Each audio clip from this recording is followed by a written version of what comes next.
It shook me so much that that night I rang my mother back in America.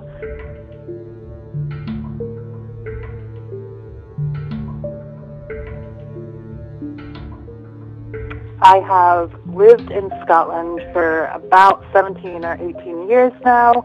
I'm obviously originally not from here. I'm an American, but I love Scotland and it's my home. So about 10 years ago, I was living in a town in the Kingdom of Fife called Kirkcaldy, and my ex-partner and I were living in what used to be a mansion, and it had been turned into apartments. So we rented one of the apartments from friends of ours, and it was just a nice, kind of a quiet area to live in. It's quite a bit away from like the main street with the shops, although we had a few little shops below us, and it was just a nice old building to live in. So one night in the middle of the winter, it was a really kind of bad night for weather. It was raining and windy, just all around not a pleasant night. And I was sitting in the living room, and I thought, oh, I'll get up and go to the kitchen for something. And our living room overlooked the main street.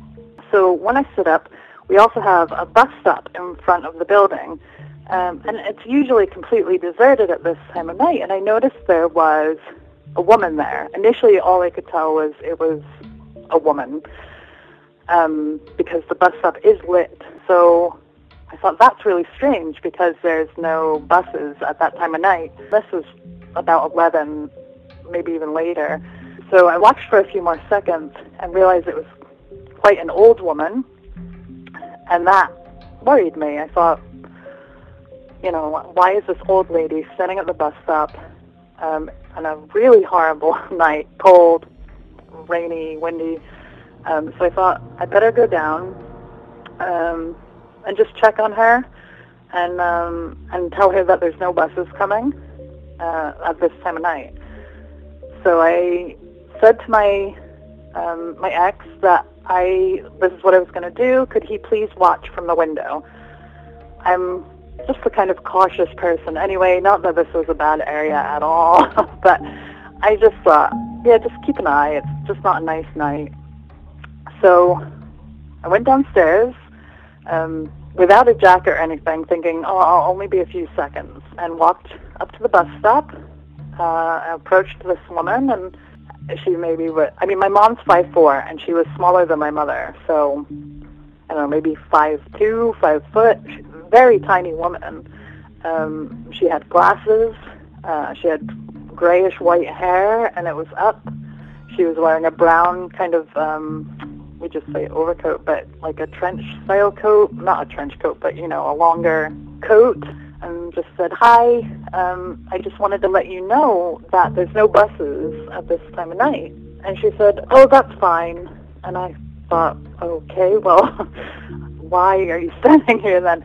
So I said to her, you know, do you need a ride somewhere? And she says, oh, no, I'm okay. She kept kind of saying, I'm fine, I'm okay. It's in the very, like, typical Scottish way of, there's nothing wrong here, move along. But this woman was at least in her 80s, very kind of frail. Her name was Ruby. I did ask her name.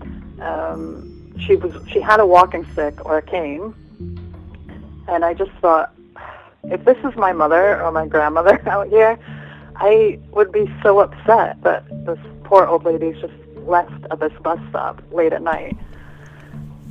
So I said to her I was going to go and call her a taxi, and she said to me she couldn't afford that, she didn't have the money.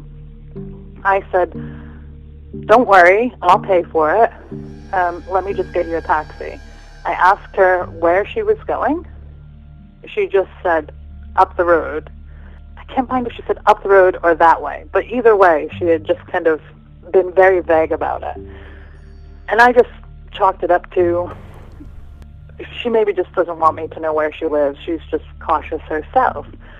So nonetheless, I thought, fine, I will go ahead and do that.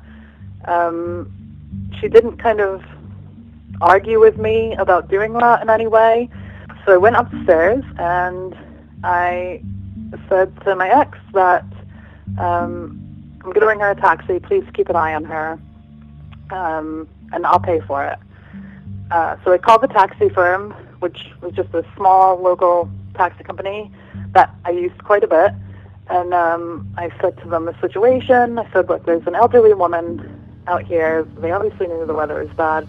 I'll pay for her, wherever she's going. I said, I'm happy to, just give my credit card so they could just charge me and just to take her home, please.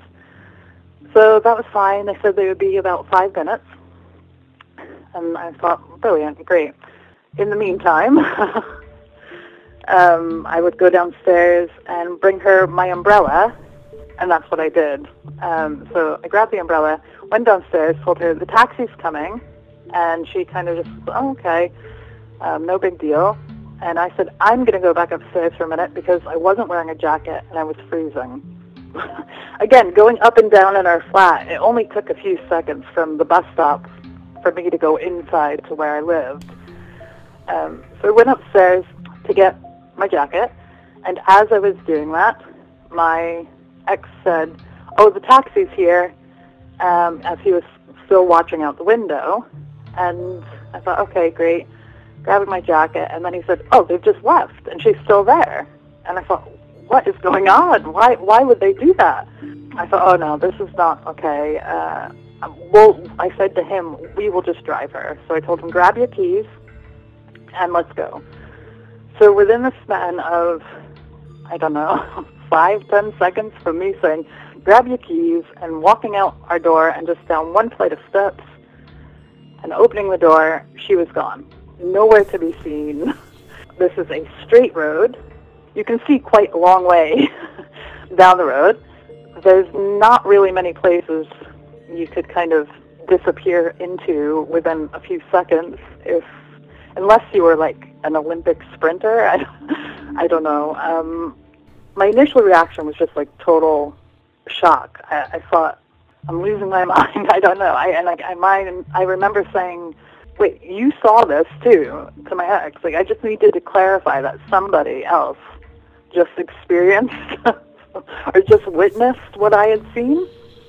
So I was still really upset and concerned about her more than anything. I was worried. So we started going up the road quickly and checking all the doors on the other flats on the main street. They're all locked, usually, and that night they were all locked as well. Not to mention that I don't know how she could have been quick enough to get to any of them, or in any of them, within a few seconds. But again, we walked further up. There's an intersection.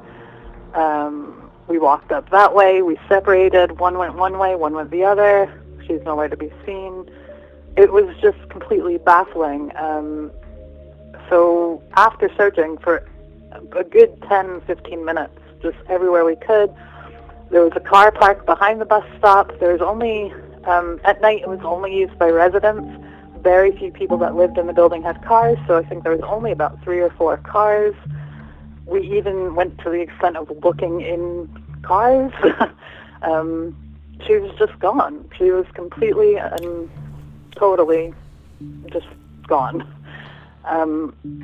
So to kind of make things a bit weirder, when we went back in the flat, I thought, I'm going to call the taxi firm because I was extremely upset that they had just left this woman. They knew they were going to get paid. They had my credit card info.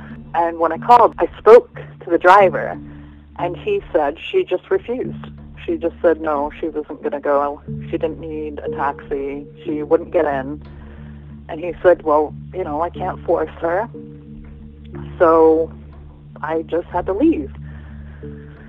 And I thought, okay, this is just too bizarre. So then our other thinking, my ex and I were talking, and I said, what about one of the nursing homes around here? Could she have gone missing? I was just really worried for this woman. I mean, she was so frail and so kind of old. I just thought, you can't be out in this weather. So I went and I called all the local nursing homes to see if they had anybody missing, and they had nobody missing. So the whole experience has, to this day, really shakes me.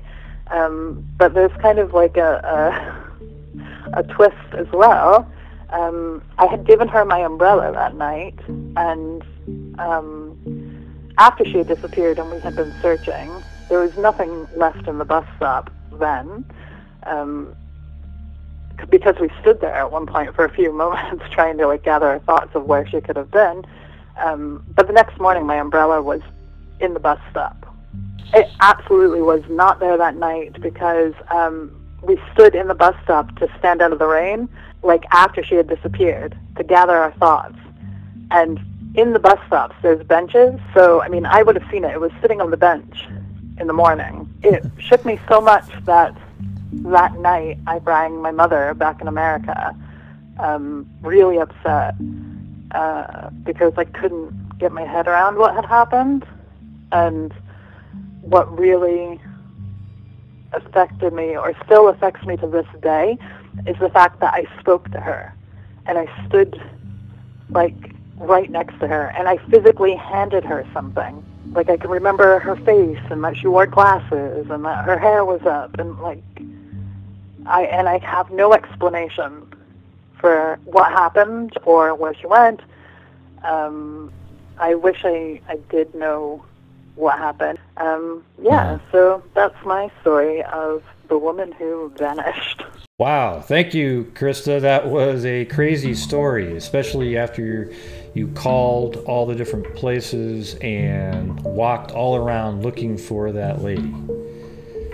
Now, if you would like to tell your story, make sure to join the Facebook group called Personal Paranormal. The channel that these videos will be posted on is called Personal Paranormal Experiences, and the link to that channel is in the description. And make sure you hit the notification bell once you subscribe to that channel.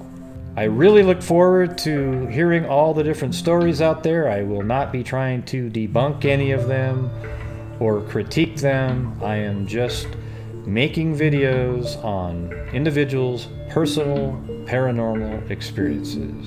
And until next time, everybody, be safe out there.